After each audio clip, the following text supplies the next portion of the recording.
Hello and welcome to my channel, I Win to Lose Gaming. Today I've got some exclusive footage for you all with 3 different Robin builds and showcases. Rise up into my world.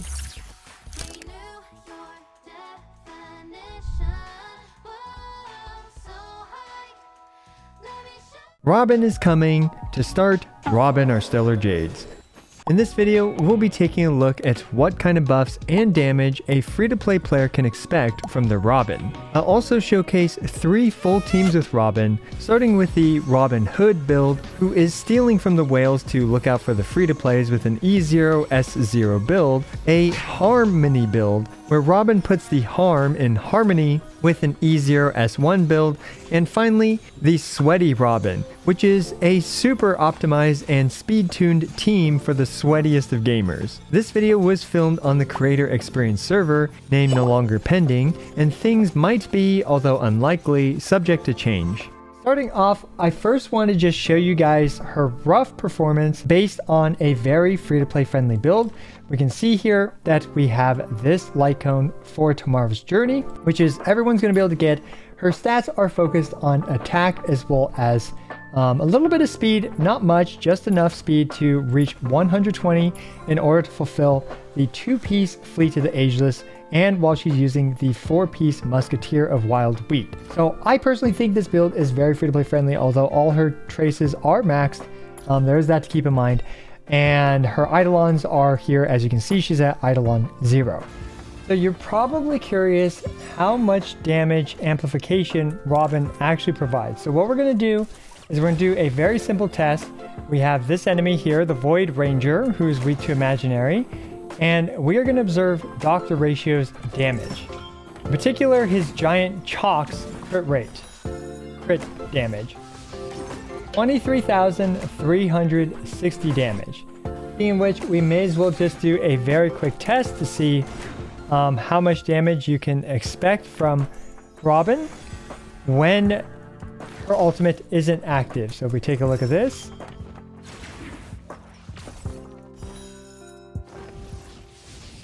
$32,195. Still a really substantial damage boost, but when her ultimate is up, it absolutely goes completely bonkers in terms of her damage buff. And now we're going to do the exact same setup, but this time with Robin's buff. First her skill, and then her ultimate as well. And let's see how much damage Dr. Ratio does now. 63,627 damage. And that does include Robin's personal damage hit as well, which I didn't quite catch. It's worth mentioning that Dr. Ratio here is a follow-up attack character, and Robin does provide follow-up attack characters an additional 25% crit damage. Still, you can expect enormous gains in damage for pretty much any attack scaling DPS character when they are used with Robin.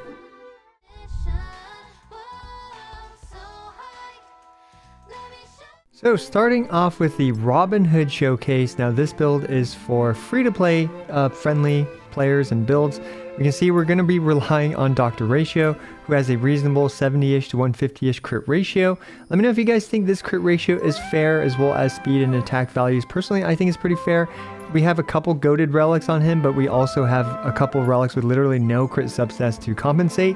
As for Robin, I'm using this Copium free-to-play light cone because I didn't realize that the event signature, when the event light cone was in the mail in the Creator Experience server. So yeah, we're just stuck using this one for this run, and not a big deal because, you know, obviously we still managed to clear this just fine, even with a suboptimal light cone choice, which is pretty funny.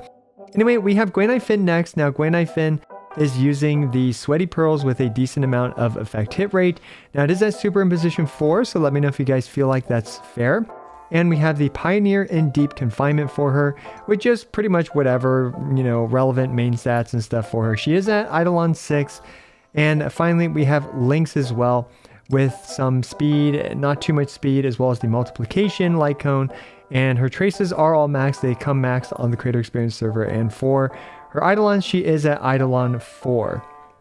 Now, this was roughly, I would say, the minimum investment team that I could come up with within a reasonable amount of attempts to clear this Memory of Chaos within the recommended 5 cycles for a team. Anyway, Robin, we are starting off with her skill in order to provide everyone that nice, big, juicy 50% bonus damage buff. And now this run is kind of based on, like, or it's contingent on which character gets hit by those things. In this case, we got a pretty good case scenario where Robin is the one hit, which is what we want to see. And anyway, we're gonna start chipping away at the dinosaur's toughness bar, and we can see here that Dr. Ratio is just going to continue working on this, but we want to use Ratio's ability first, and then Robin can use her ultimate in order to fast forward and advance forward Dr. Ratio for an entire free turn for him, because obviously he's our main DPS character.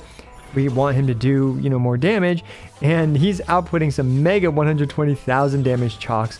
You love to see it. 100,000 damage, all thanks to, obviously, well, you know, Robin's buffs, Robin's damage, as well as a bit of the Memory of Chaos buff, and the dinosaur being, I think, weakened a bit more than usual, but I'm not sure. Okay, anyway, the big dude is now taking also 120,000k chalk, so absolutely huge, terrible damage with this free-to-play Robinhood setup. You love to see it. Robinhood is definitely an incredible character for free-to-plays and an incredible Harmony support. And anyway, this just keeps going, but as we can see, we are having some minor energy issues with Robin. She does not have her ultimate back up, and it's not, you know, without her signature light cones, a bunch of additional energy recharge, as well as, or the, you know, Bronya's light cone, you will notice that oftentimes you will be one cycle or one more additional turn of ultimate downtime, which is a bit unfortunate, but there's a lot of RNG when it comes to Robin's kit and ultimate being up, so there's that to keep in mind. And anyway, now though, we will be able to get Robin's ultimate up, and we're going to just fast forward everyone in order for them to start outputting big mega damage, especially on the dinosaur, because we have to break its toughness in order to do any sort of real damage. Now you notice that I actually didn't attack it with links there, because I wanted to use Dr. Ratio's skill to break the dinosaur in order to actually be able to get the full damage on Ratio's giant chalk attacks. And in fact, there we actually got unlucky and we didn't even get the whatchamacallit, the free chalk from Dr. Ratio's skill on the dinosaur, but not a big deal, as we can see, although our team is looking a bit precarious. But Robin also has 100% crowd control resist while she's in Concerto State, and Concerto State works really uniquely, which I haven't talked about quite yet, but basically she's removed from the battle, at least from the turn order, and her Concerto State has a fixed 90 speed, so that means that no matter what, she is just gonna be in Concerto State for this amount of time. And while in Concerto State, she deals a lot of additional not follow-up attack, but just additional damage on top of the damage. Doesn't count as follow-up attack damage, so do keep that in mind. But anyway, we can see there that now Kakoli is taken out, and we cleared this in a very reasonable 4 cycles with this Robinhood team.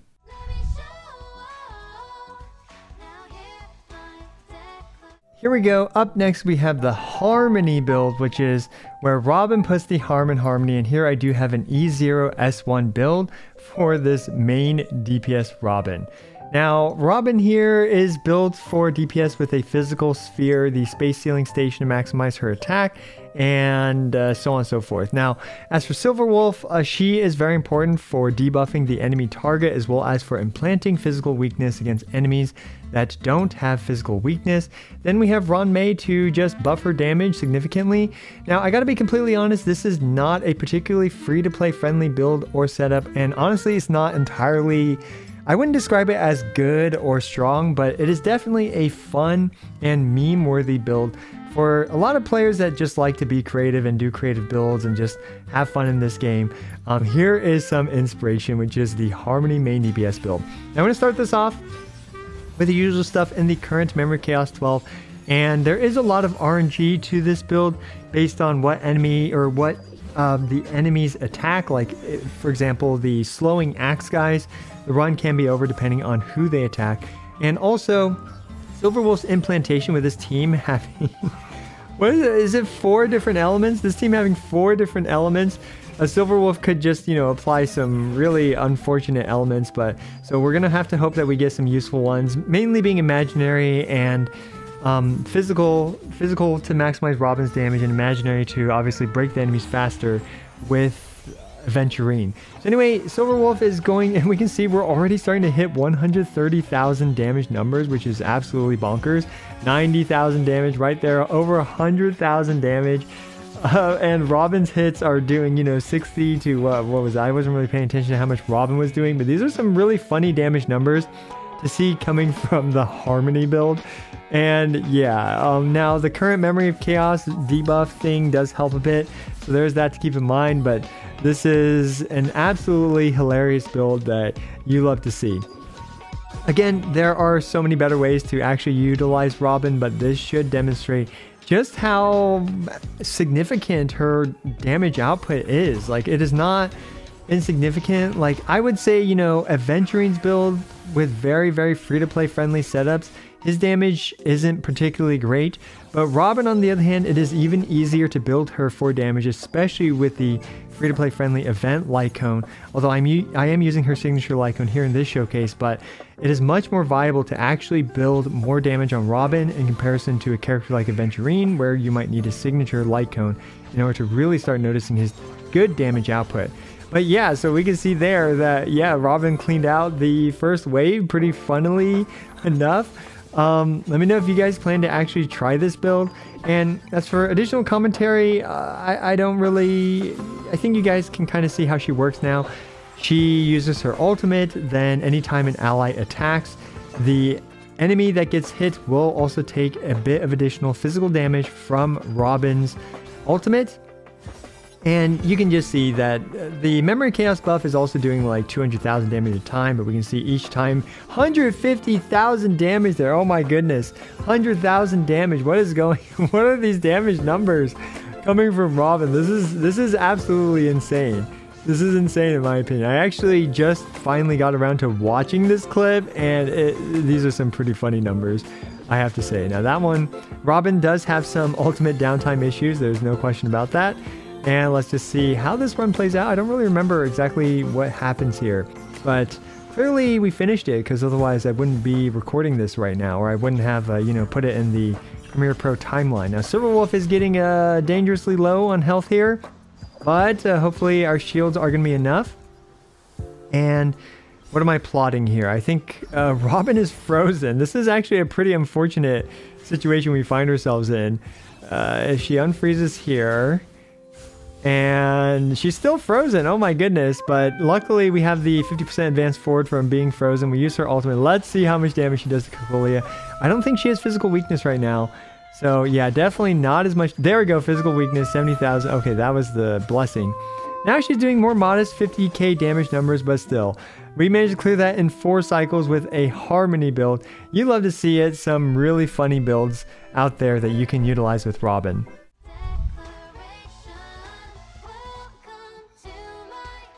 Now the next build is for sweaty players like myself. I personally enjoy doing this. Now you'll notice that my Robin has 170 speed with this build, and this is important to hit a key speed breakpoint for Robin. Now for the casual player, for 99% of people, I don't recommend this. This is mainly for future 0 cycle optimizations, and you can see that each of the other characters on the team also has 144 speed or higher, and this is very important because one big issue with Robin teams is that she does not get her ultimate on the first turn without the new Memory of Chaos, Abyss buff, whatever it's called, or for example, heavily relying on RNG/enemy type to hit Robin multiple times in order for her to get her ultimate.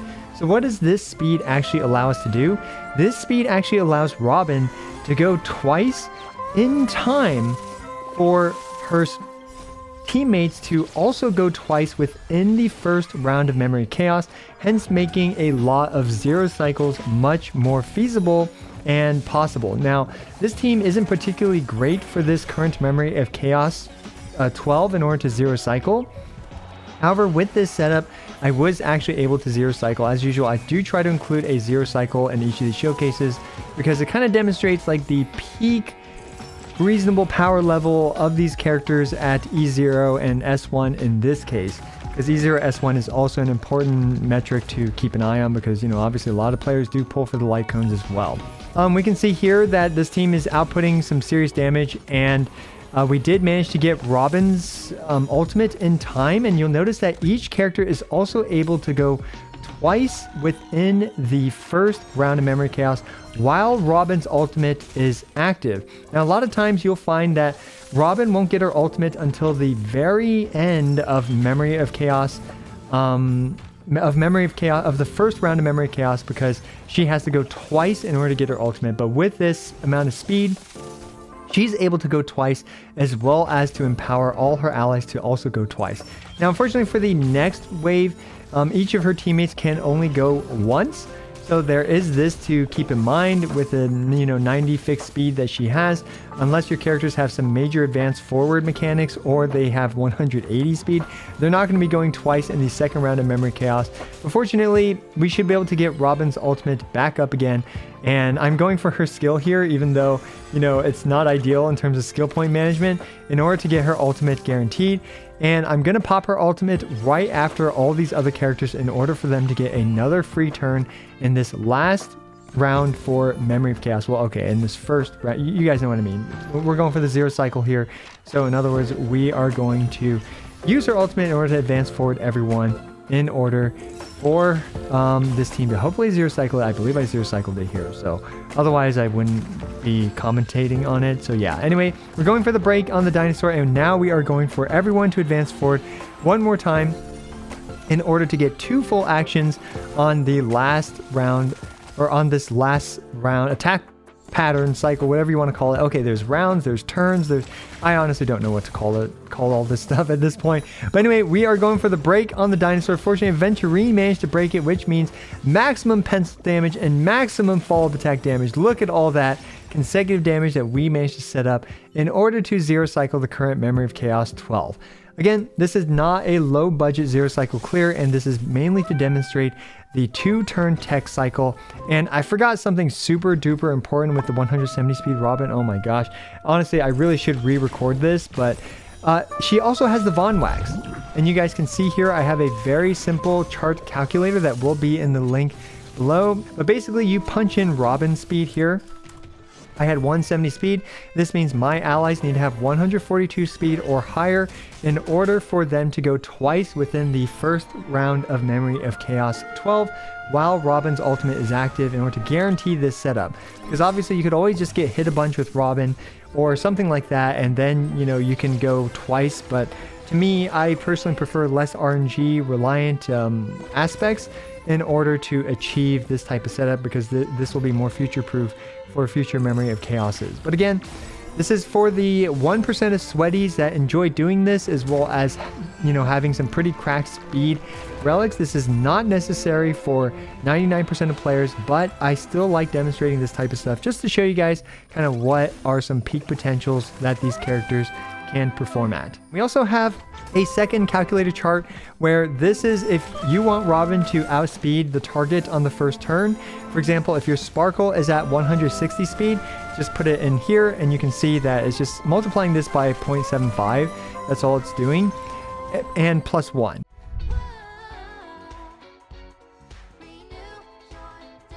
So there you go, 3 showcases of Robin. Let me know down in the comments below if you found these showcases helpful or entertaining, and which builds you plan to actually use with your Robin if you do plan to pull for her. And if you don't plan to pull for her, let us also know down in the comments below. And finally, do let me know what you would like to see in terms of future showcases for characters. For example, did you think that the free-to-play showcase was a reasonable free-to-play showcase, or did you think it was a bit unrealistic? And if you'd like me to, for example, showcase her with other types of DPS characters instead of, you know, more gimmicky builds like the Harmony build or the 0 cycles. As always, I appreciate every single one of you. This is I Win to Lose, signing out.